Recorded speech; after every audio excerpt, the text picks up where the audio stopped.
So this is just a quick slideshow of my trip to Egypt. This has been one of my bucket list destinations for a while. And I finally got to go see the pyramids in Giza. And I also got to go down to Memphis and to Saqqara. So my first tip for everybody visiting the pyramids is if you're going to go all that way, go ahead and shell out a little extra money to do the horseback ride or the camel ride around the pyramids. It's definitely worth it. This guy told me there's a statue here that I can go see.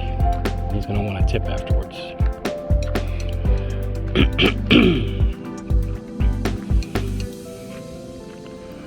And also, just be ready to get swarmed by grifters whenever you visit the pyramids or any of those sites down in Memphis or Saqqara, because they're just all over the place. Anyway, hope you enjoyed the video.